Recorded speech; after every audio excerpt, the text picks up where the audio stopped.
Lily Bennett, 31 years old, palliative care nurse. They called me the quiet one, the boring one, the nurse who never smiled at parties. Margaret Collins died at 3:17 in the morning, her hand growing cold in mine. I sat with her for 14 minutes after her last breath, I always counted, making sure she wasn't alone in that liminal space between here and wherever we go next. The death rattle had stopped at 3:03. The Cheney-Stokes breathing pattern had begun around midnight. I'd seen it 96 times before. I knew what was coming. "Thank you for seeing me," she'd whispered at 2:47. Those were her last words. Not to her daughter, who'd left at 10 p.m. saying she'd return in the morning. Not to her son, who hadn't visited in 3 weeks. To me.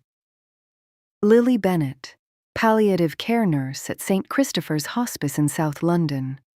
A woman she'd known for 6 days. I pulled out my private journal, a battered moleskin I kept in my locker, and wrote in my careful handwriting, "Patient number 97, Margaret Collins, 78, died 3:17 a.m. Last words, thank you for seeing me, lung cancer, stage 4, favorite song, Moon River, loved her garden. Left behind 2 children who will spend the rest of their lives wishing they'd stayed." 97 entries. 97 people I'd watched take their last breath. 97 names I could never forget. My shift ended at 6 a.m., but I stayed until 7:30 to help clean Margaret's body with dignity, closing her eyes gently, positioning her hands across her chest, brushing her white hair the way she liked it. The morning nurses said I didn't have to, but I always did. Someone should care about the details when you die. By 8 p.m. that same evening, I was standing in a crowded pub in Clapham for my best friend Sarah's birthday drinks. I'd gone home, showered, changed, tried to wash the smell of antiseptic and death from my skin. It never quite came off. "God, Lily, you're so boring lately," Sarah announced loudly over her 3rd glass of Prosecco, gesturing at me with the kind of theatrical frustration only drunk friends can muster. "You never laugh anymore, always so serious." Emma, another friend from university, leaned in with a sympathetic but disappointed expression. "Yeah, Lil, when did you become such a downer? Remember uni? You were fun then. Always up for karaoke, dancing, spontaneous trips to Brighton. Now you're just there, like a ghost." I tried to speak. "Work was hard today." Sarah cut me off. "Everyone's work is hard, babe. You're a nurse, not a trauma surgeon. It's just checking vitals and giving medications, right? Making beds. How stressful can it actually be?" I felt Margaret's hand going cold in mine, heard her death rattle, saw her daughter's face when I called at 3:30 a.m. to say her mother had passed. The guilt, the regret, the irreversible absence. I went quiet. I always went quiet. "See?" Emma said, laughing. "This is what I mean. You just shut down. It's like talking to a wall." I left at 9:30 p.m. Nobody noticed me slip out. Sunday dinner at my sister Rachel's house in Dulwich was no better.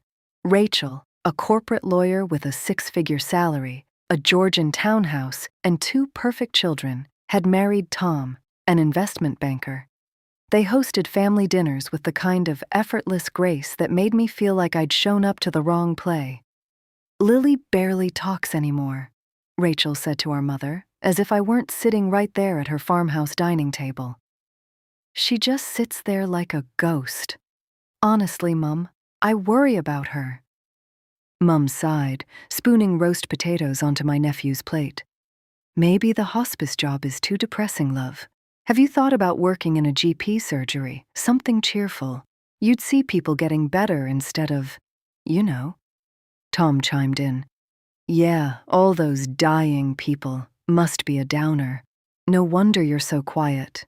Can't be good for your mental health." I tried to explain what palliative care actually meant, that it wasn't about giving up. It was about comfort, dignity, pain management, about making sure people didn't die alone or in agony, about holding space for families in the worst moment of their lives. Nobody was listening. Rachel was on her phone. Tom was refilling wine glasses. Mum was cutting up chicken for my 6-year-old nephew, Oliver. Oliver looked at me with his huge brown eyes. "Auntie Lily, why are you always sad?" 6 years old. How do you explain to a 6-year-old that you carry 97 ghosts? That you remember every name, every last word, every family member who sobbed in your arms? "I'm not sad, darling," I said softly. "Just tired." It was the truth, and a lie at the same time. That night, alone in my small Brixton flat, 1-bedroom, cracked ceiling, radiator that clanked like a ghost, I sat on my bed and opened my journal. 97 entries, written in neat blue ink over 7 years. Patient number 1, James McCarthy, 67, died 2:14 a.m. Last words: "Tell my son I love him. Prostate cancer, estranged from family. His son never came." Patient Lundur 15, Amara Okafor, 52, died 11:03 p.m. Last words: "The pain is gone now. Breast cancer. Left behind 3 teenage daughters. I held their hands while they cried."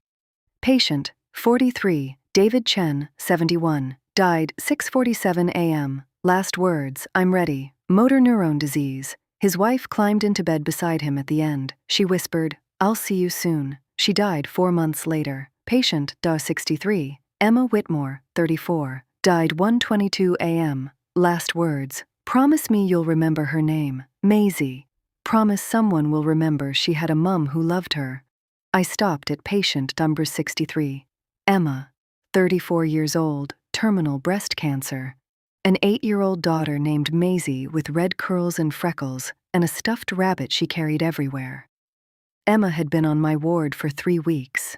The cancer had spread to her brain, her bones, her liver. She was dying, and she knew it, and she was terrified, not of death, but of being forgotten, of her daughter growing up without memories of her. "Promise me you'll remember her name," Emma had whispered at 1:04 a.m., gripping my hand with what little strength she had left. "Maisie, promise someone will remember she had a mum who loved her." "I promise," I'd said, tears streaming down my face. "I'll never forget." Emma died at 1:22 a.m., holding a photograph of Maisie. I'd stayed with her body until the undertakers came at 4 a.m. I still have nightmares about that shift. The nightmares are always the same. Emma's face, pale against the hospital pillows. Maisie's photograph clutched in her mother's hands. A school photo, gap-toothed smile, red curls wild around her face. The way Emma's breathing had changed in those final hours, each breath a battle she was losing. The hospice counselor told me it was normal to carry these memories, that bearing witness to death changes you in ways you can't anticipate. But knowing it's normal doesn't make it lighter. After Emma died, I'd gone to the staff room and cried for 20 minutes straight. Then I'd washed my face, returned to the ward, and sat with my next patient, an elderly man with dementia who kept calling me by his wife's name. That's the thing about palliative care. Grief doesn't get time off. You carry one death into the next patient's room, and somehow you have to find the strength to be present, to be kind, to hold space for their fear and pain when you're still processing your own. Nobody talks about that part. They don't tell you in nursing school that you'll memorize the exact pitch of a death rattle, or that you'll learn to read death in someone's eyes hours before it comes. They don't prepare you for the weight of being the last person someone sees, the last voice they hear, the last hand they hold. They don't tell you that you'll become a repository for final words, a keeper of last wishes, a witness to moments so sacred and terrible that they'll etch themselves into your bones. I turned to another entry. Patient Dorkshire 82, Robert Hayes, 59, died 7:11 p.m. Last words: "You're the only person who's touched me in 5 years. Thank you. Homeless, liver failure, no family. Died holding my hand." Robert had been brought to us from a shelter, rough sleeper for 12 years. Alcoholic, liver cirrhosis, yellow skin, distended abdomen, barely conscious. He'd woken up at 5 a.m. on his second night with us, confused and scared. I'd sat beside him, held his hand. "You're safe," I'd told him. "You're not alone." He'd looked at me with tears in his eyes. "You're the only person who's touched me in 5 years." I held his hand for 14 hours straight until he died. Nobody else came. I closed the journal and stared at my phone. The group chat with my friends was planning a weekend trip to Brighton. Sarah had typed, "Lily, you're coming, right? Please don't be boring again." I typed back, "I can't. Working." Sarah responded immediately, "You're always working. Live a little." I didn't respond. How could I explain I was staying because patient number 98, John Mitchell, 81, Royal Navy veteran, dying of heart failure, had no family, and I'd promised I wouldn't let him die alone? I wrote in my journal instead, "I carry them all, every face, every last breath, every family member who sobbed in my arms, every patient who died alone except for me. I'm not quiet because I'm boring. I'm quiet because I'm full of ghosts. I'm quiet because I'm full." The call came at 11:43 p.m. on a Tuesday. "Lily, it's your dad. Your mum collapsed. We're at St. George's. Please come." My hands went numb. I grabbed my keys, my jacket, ran out into the Brixton night, took the tube to Tooting, ran from the station, St. George's Hospital, emergency department. My family already there. Dad, pale and shaking. Rachel, on her phone arranging private consultants. Tom, pacing. A doctor I didn't know met us in the corridor. "Severe stroke, hemorrhagic, significant brain bleed. She's unconscious. We've stabilized her, but the next 24 to 48 hours are critical." Rachel immediately. "We need to transfer her to a private hospital. King Edward VII's. Better care, better equipment." I stepped forward, reading the monitors, the vitals chart, everything I'd learned to read over 7 years of watching people die. "You can't move her," I said quietly. "Her blood pressure is 190, 1 to 10. Her intracranial pressure is elevated. Any movement, any jostling, any transport could cause another bleed. She needs to stay here." Tom looked at me like I'd grown a second head. "How do you know that?" "Because I've watched 97 people die," I said, my voice steady despite the terror coursing through me. "I know what happens when you make the wrong decision." Silence. The doctor nodded slowly. "She's right. Moving her now would be extremely dangerous." We sat in the ICU waiting room. Hours passed. Mum unconscious, intubated, hooked to machines that beeped and hissed. The same machines I'd watched 100 times before. I knew every sound these machines made. The steady beep of the heart monitor when rhythm was stable. The alarming pitch when something was wrong. The hiss and click of the ventilator, 12 breaths per minute, the same cadence I'd heard beside 97 deathbeds. I knew what the numbers meant, what subtle changes signaled improvement or decline. I could read these machines the way other people read books. At 3 a.m., Dad broke down. "What if she dies? What if I never get to talk to her again? I never told her." His voice cracked. "I never told her enough. I always thought there'd be more time." Rachel tried to comfort him but didn't know what to say. She looked helpless, lost. I sat down next to Dad, took his hand, the same way I'd held 97 other hands. "Dad, listen to me," I said quietly. "If Mum can hear us, and we don't know if she can, but she might, she needs to know we're here. Tell her everything you want to say. Don't wait. Don't assume there will be more time." "How do you know what to do?" Dad whispered. "Because I've sat with 97 families in this exact moment," I said. "And the ones who said everything they needed to say, they had peace afterward. The ones who waited, thinking there'd be more time, they never forgave themselves." Rachel was watching me, really watching me, for the first time in years. Lily, she said slowly, is this what you do? Every day? I nodded. Sit with dying people, hold their hands, help families say goodbye? Yes. Rachel started crying. And we called you boring. We said your job was just checking vitals. Oh my God, Lily. I'm so sorry. I'm so sorry. At 2 a.m., only Rachel and I were still awake. Dad had finally dozed off in an uncomfortable chair, exhausted from crying. Tom had gone home to relieve the babysitter. Why didn't you tell us? Rachel asked quietly. About what you really do? I looked at her. Would you have listened? Rachel's face crumpled. No, we wouldn't have. Long silence, just the sound of monitors beeping through the ICU doors. I carry 97 people with me, I said, the words finally breaking free. Every single day, their names, their faces, their last words. Patient number 23 asked me to tell his wife he forgave her. Patient Thar 56 wanted me to sing Amazing Grace. Patient Sa 71 died holding my hand thinking I was his daughter because his real daughter hadn't visited in 10 years. Tears were streaming down my face now. 7 years of carrying this weight alone, and it was finally pouring out. I'm not quiet because I'm boring. I'm quiet because I'm full. Full of grief and love and death and beauty and tragedy. When I come to birthday drinks, I've just watched someone take their last breath. When I sit at Sunday dinner, I'm thinking about the 19-year-old with cancer who died alone because her family abandoned her. When Oliver asks why I'm sad, it's because I held a grandmother's hand this morning while she cried for grandchildren she'd never see grow up.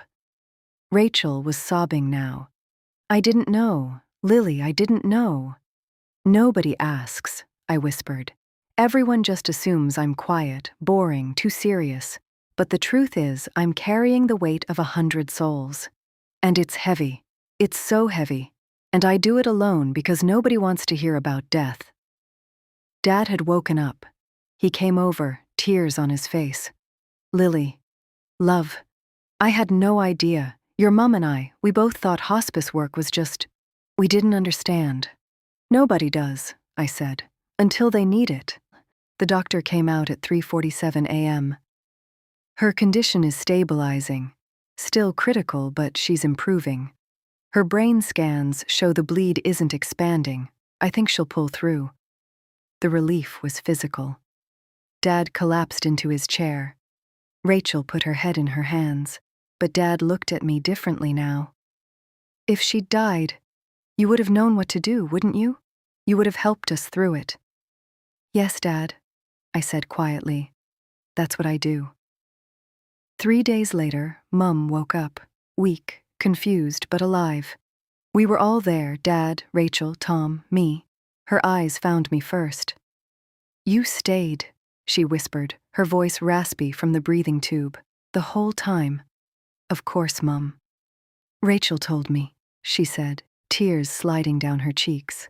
About the 97 people, the weight you carry. I started to deflect, to change the subject, but she grabbed my hand with surprising strength. I'm so proud of you, she said, and I'm so sorry I didn't see it. Didn't see you. A week later, Sarah texted me asking if I wanted to come to the pub, but this time she added, no pressure. I know work is hard. Rachel told me what you really do. I'm sorry I called you boring. You're not boring. You're carrying the weight of the world. You're actually the bravest person I know. I cried reading that text. 2 nights later, I was back at St. Christopher's. Patient Nor 98, John Mitchell, was dying. His heart was failing, his breathing labored. He had hours, maybe less. I sat with him, holding his weathered hand. He'd served in the Royal Navy for 23 years. Never married, no children. His closest friend had died 2 years ago.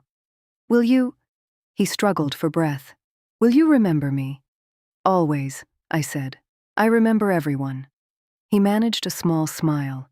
That must be so heavy. It is, I admitted. But it's also an honor. You all trusted me with your final moments. That's sacred.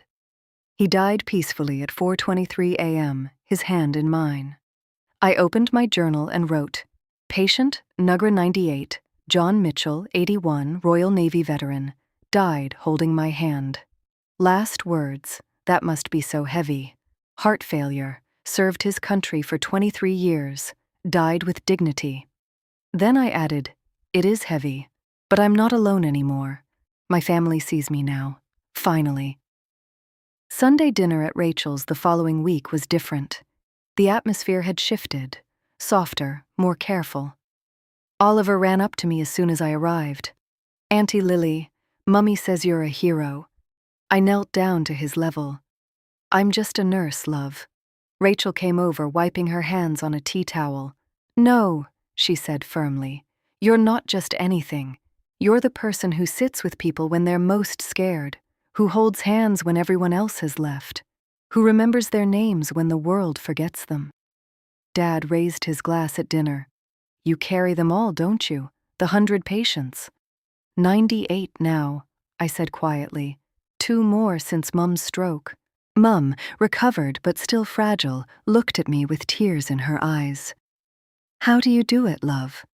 How do you carry that weight? I thought about Margaret, about Emma and little Maisie, about Robert who'd been touched for the first time in 5 years, about John who'd asked if I'd remember him. Because someone has to, I said, my voice steady despite the tears. Because they deserve to be remembered. Because dying people shouldn't die alone. And because... I paused, emotion catching in my throat.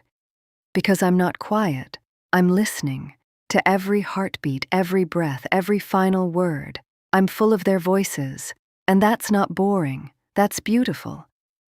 The room fell silent. Even Oliver stopped coloring. Then Dad stood, raising his glass higher. To Lily, who carries 100 souls with grace, who is never quiet, she's just listening to voices the rest of us can't hear. We see you now, love. Finally, we see you. Everyone raised their glasses. Rachel was crying. Mum was smiling through tears. Even Tom looked moved. I looked around at my family, really looked at them, and felt something shift inside me. The weight was still there. The 98 names, 98 faces, 98 final moments. But I wasn't carrying them alone anymore. I'm Lily Bennett. I'm a palliative care nurse, and I carry 100 dying patients in my heart, and I'm not alone anymore.